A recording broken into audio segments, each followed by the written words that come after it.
Now I come to the fourth part of my presentation, which from now on is going to deal with postmodern novels, postmodern fiction, basically Anglo-American fiction. But what I say about these novels can be, in a way, extrapolated to world literature, many writings in the contemporary scene. And the general label for these novels and for their writers can be something like the writers of the uncanny. Now, one of the pioneering early works of this very frightening atmosphere creating the uncanny was Peter Ackroyd, the British novelist, who in 1985 published his novel Hawksmoore. Hawksmoore again plays on two time planes, and this is a very characteristic feature of these esoteric-oriented novels, that there is a past scene and a present scene. In the past scene, there's Nicholas Dyer, an architect who was the pupil of Christopher Wren, and he was entrusted to build 6 churches in London after the terrible Great Fire of London of 1666, when the whole inner city had to be rebuilt. And we know that Christopher Wren was actually the main architect of this rebuilding, but of course he had various associates. Now, apparently, Nicholas Dyer is a fictitious character. He never lived. On the other hand, we have a present timeline in which Inspector Hawksmoore, Nicholas Hawksmoore, is encountering mysterious murders in the city of London, and these murders happen or are in connection with the 6 churches having been built by Nicholas Dyer. Now, here's an interesting kind of postmodern play with the names, because Hawksmoore was a real architect who was a contemporary of Christopher Wren, and actually he did what Nicholas Dyer does in the novel. But now he is an inspector, a police inspector in the present. It turns out that Nicholas Dyer joins a Satanist sect in 17th century London, and according to the dogmas of the Satanists, he will arrange those 6 churches according to a pentagram, the kind of layout of a pentagram in the city plan, and it's demanded that he sacrifices human bodies into the mortar, into the building, to make them proper places for the rites and the admiration for Satan. Hawksmoore step by step kind of realizes this underlying pentagrammical sinister plan in the contemporary murders. These murder cases are usually homeless people or poor people who are found dead around these churches, but actually in the historical timeline, similarly, poor people, beggars, were murdered and actually buried into the foundations of these churches. And in the end of the novel, there's a complete meltdown of the two time places. We don't know who is Hawksmoore, who is Dyer anymore. We don't know in which time plane we are moving on. So in a way, the past devours the present, and the present melts together with the past, and everything becomes indistinguishable, and we feel that certain occult correspondences keep the past and the present together.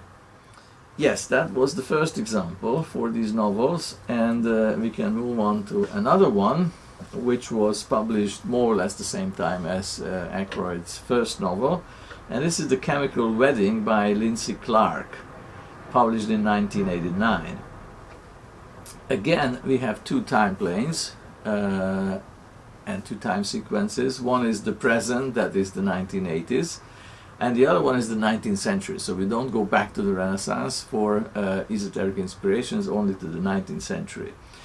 In the 19th century, we have Sir Henry Agnew, an elderly gentleman who has a daughter, Louisa Agnew, and there is a younger priest, a pastor, Protestant pastor, Anglican pastor, who comes to the village, and his name is Edwin Freer, and there is a kind of not an easy, very complicated, intellectually ridden and emotionally frustrated love affair between the young woman and this pastor.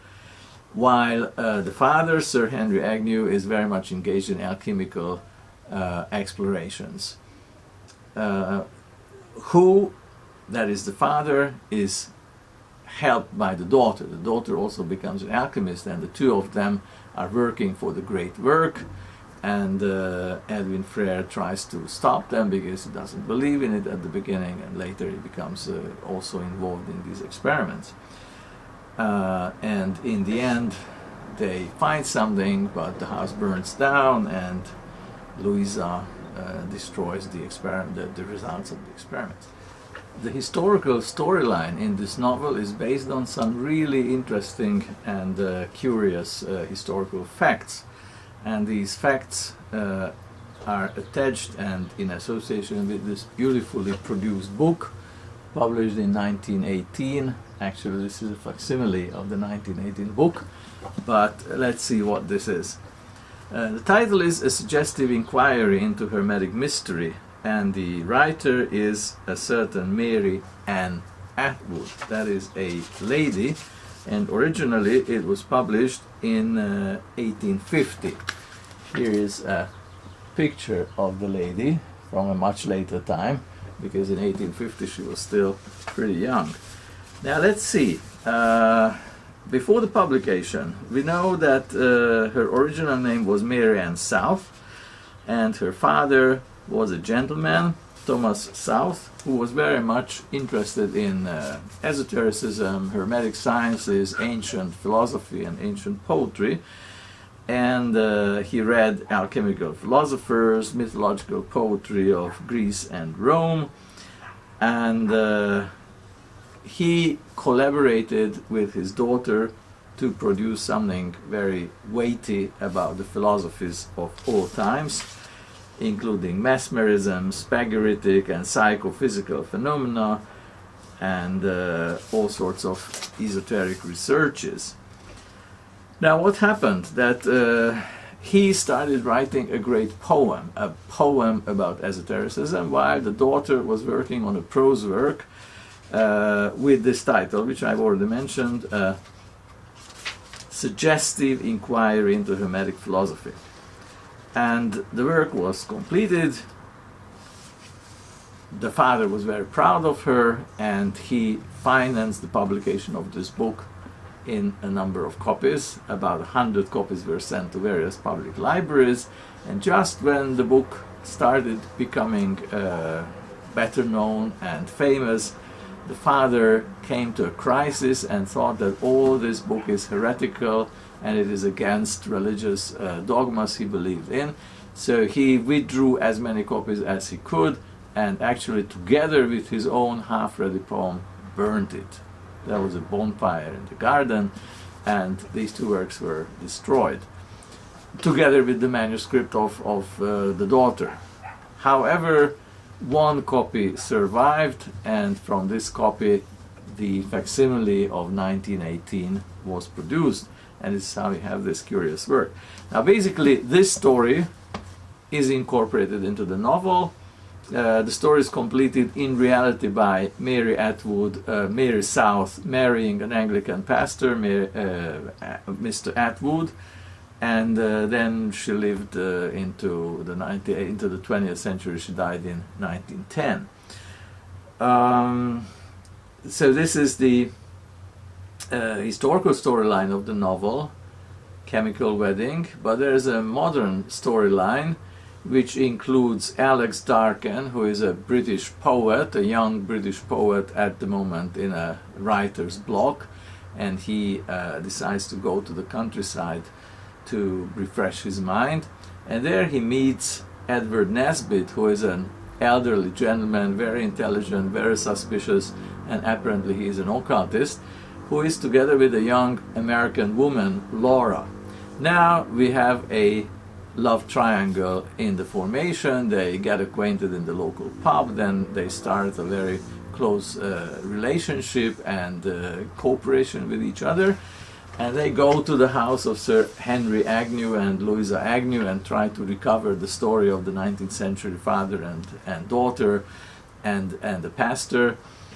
And basically there are all sorts of complications and psychological upheavals. And again, what we have that the past and the present start melting together. One shines on the other, one illuminates the other, and the ending again is pretty ambiguous. We are kind of in the limbo between past and present, and we feel that there are certain transcendental forces at work, but we cannot be sure what exactly, and also we cannot be sure what exactly happens at the end of the novel. Moving on, the next novel I would like to mention is Patrick Harpur's Mercurius, which was published in 1990. So we see that in the late 80s and throughout the 90s there was a great vogue for this kind of novels. Patrick Harpur is also a British novelist, and the title of the famous novel is Mercurius. Now, what is Mercurius about? Here we have a narrator who calls himself P, and this narrator, among some strange circumstances, again a manuscript is left at the threshold, on the doorstep, which is actually quite common in literary fiction. So P receives a manuscript, and the manuscript is sent by his ex-lover Eileen. And we are in the present of 1989.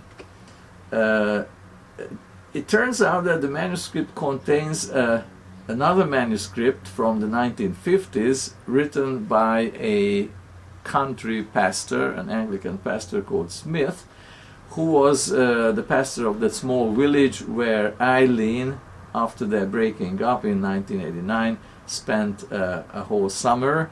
Eileen, by the way, is a psychologist and an anthropologist and a deep believer in Carl Jung's psychology and the collective unconsciousness.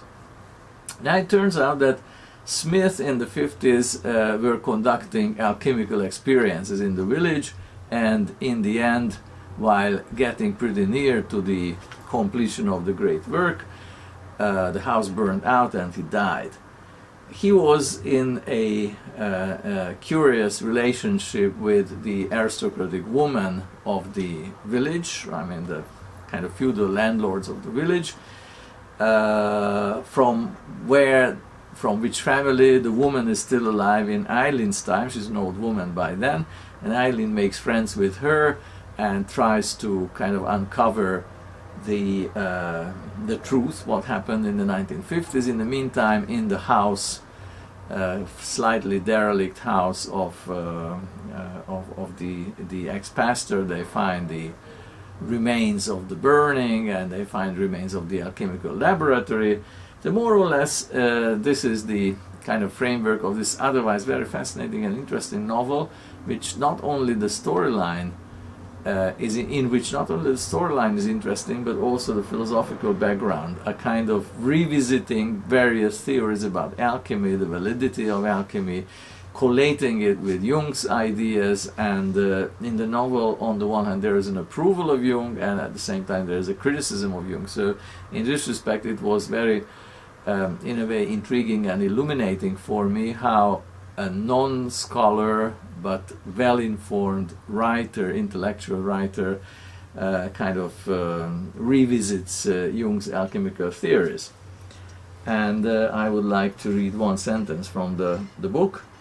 It begins to look as if alchemy is a larger and more profound phenomenon than psychology can embrace. A whole science of the soul, in fact, which has yet to be adequately realized. By the way, as far as I know, Patrick Harpur never wrote any more novels. This is his only work.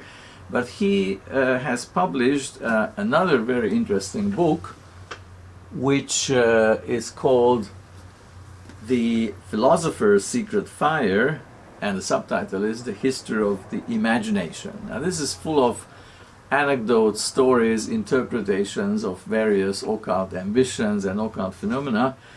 Just to read a few chapter titles for you. St. Patrick's Purgatory, The Soul of the World, Matter and Spirit, The Composition of the Magi, The Transmutation of Species, Shapeshifters, The Seal Woman's Skin, Concerning Zombies, etc., etc. intellectually written, very thought-provoking kind of work. But my favorite is still the novel. I think it's a very, very good novel, and it remained undeservedly relatively unknown in English literary history. Let's move on. And this is, the next novel is a pretty difficult topic because it is about a huge endeavor, a tetralogy, 4 novels written over more than 20 years, from 1987 to 2007, actually 20 years. And the writer is John Crowley. Now, John Crowley was not related to Aleister Crowley, and John Crowley is one of my favorite novelists. A very, very subtle, very delicate, fine, intellectually provoking American writer. Sometimes he's called one of the greatest minor writers of America, or one of the greatest little-known writers, novelists of America. He started with science fiction, then he proceeded with this famous Egypt tetralogy, about which I'm going to speak, and recently he also published some very, very interesting and kind of even, I would say, brilliant novels. But about the Egypt tetralogy. In this tetralogy, the main character is Pierce Moffat, who is a kind of dropout young professor or assistant professor from a college. He doesn't prove to be disciplined enough to successfully teaching. He has to leave the college, and he decides to go to the country and write his book, which he had been planning for several years, for quite a long time, and this would be a reflection on the relativity of time put in cultural history. Now one publisher finds it interesting, and he actually gets a contract, so he goes to upstate New York among the hills into a very small town and rents a house and starts writing this novel, the title of which is Egypt, with an E, with an AE, as you can see on the handout, because it is a kind of a mythical Egypt, and what he wants to do is a comparison between historical reality and the historical imagination, how in our imagination Egypt becomes a kind of fantastic dreamland, and the reflections on this dreamland go along the whole cultural history and kind of has its peak in the Renaissance. So in his mind, the main characters of the book, this scholarly book, will be John Dee and Giordano Bruno, and one of the main authorities behind the book will be Francis Yates. Written in the 1980s, Francis Yates was still very popular among intellectuals, but not necessarily professional historians, and we can see an interesting offshoot of her inspirative writings in the field of fiction writing. Now, what happens that when he's in this small village, he makes acquaintances with different inhabitants of the village, and turns out that at the edge of the village there is a very interesting, mysterious house which belonged to a writer, Fellows Craft, who was a very learned person, very rich at the same time, and he was planning a huge mystical novel, the main character of which was supposed to be Giordano Bruno, and of course the title was supposed to be Egypt. So here it's a kind of mysterious coincidence, and Pierce Moffat, the young ex-professor, is asked to be the curator of the estates of Fellows Craft, tidy up his papers and try to reconstruct this novel, which was never finished by him. And this story goes on and on and on in 4 volumes, with a lot of characters, with very complicated plots, with a lot of reflection on American life, contemporary small town life, switches back to New York from time to time, and in the background there is this whole cultural history of esoteric mysticism and their literary kind of reflections. Very, very interesting, long but rewarding reading. And with this we move back to Peter Ackroyd, who was my first example for postmodern novelists of the Uncanny. A couple of years later, in 1993, he published a book called The House of Dr. T. This is again a very interesting novel, and I must tell you that when I first read it, I almost interrupted my reading, and finishing it I was very angry, and I said that this is absolute crap. Why did I say that? Because you know, I've been a John Dee scholar since my university years, basically, writing a lot of scholarly stuff about John Dee, and reading this novel I expected a more historically accurate novel with some modern reflections on them, but what I got is something completely different. The John Dee of this novel is a completely fictitious character, and there are very, very loose and scarce connections to the historical character of John Dee. And of course, again, we have a modern storyline. In the modern storyline, we have Matthew Palmer, a young man whose father is a strange person, very rich and influential, but Matthew is kind of tries to get away from this family, and he rents out the house. Again, this is a kind of recurring motive in this kind of novels. And as he lives in the house, he starts having visions, and the visions are stronger and stronger, and finally he figures out that this was the house which belonged to John Dee in the 16th century. Historically, this is not true. We are in Clerkenwell, this is in North London, and we know that John Dee's house was in Mortlake, in southern London, not far from Hampton Court.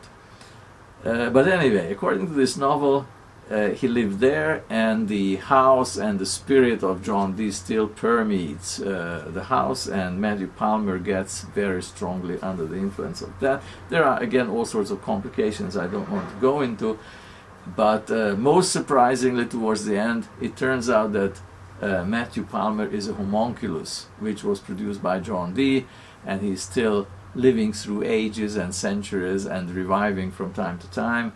And he kind of wants to be established and attached to his father in the novel. And there is the historical storyline in which this fictitious John Dee has all sorts of connections.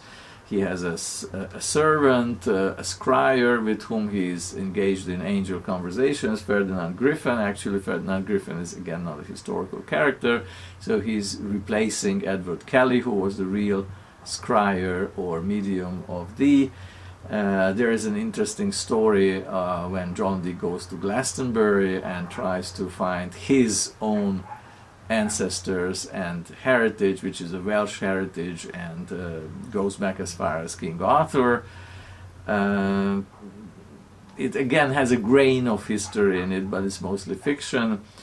And a very strong and very interesting motive in the novel is London itself. There is London, like John Crowley's real Egypt, and there is an underground London, a mystical London, which is buried under the layers of history, and this mystical underground London is really one of the main characters of Ackroyd's novel, just like the mythical Egypt in John Crowley's novel.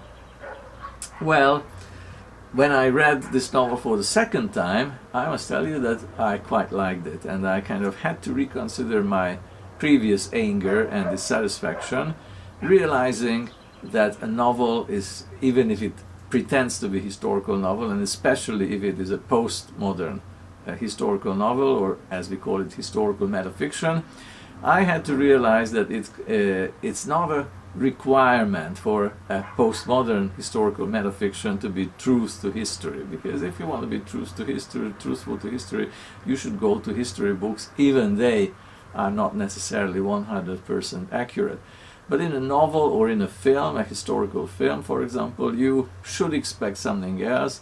These works should be self-contained, self-supporting, and bringing you into a world which is a gateway towards the transcendental, towards the intuitive, sucking you out of the world of rationalistic realities.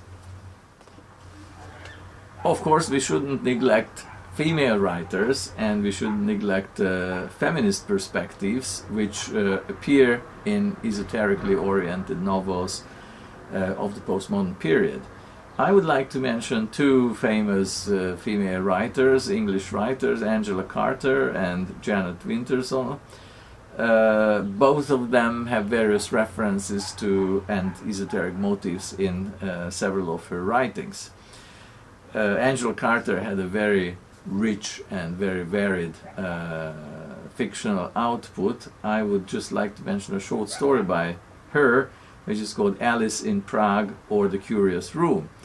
And in this, Alice appears in the Rudolfian Prague, the castle of Rudolf II in the late 16th century. So you have an intertwining, intertextual set of stories in that. And there he meets not only Rudolf, but Alice.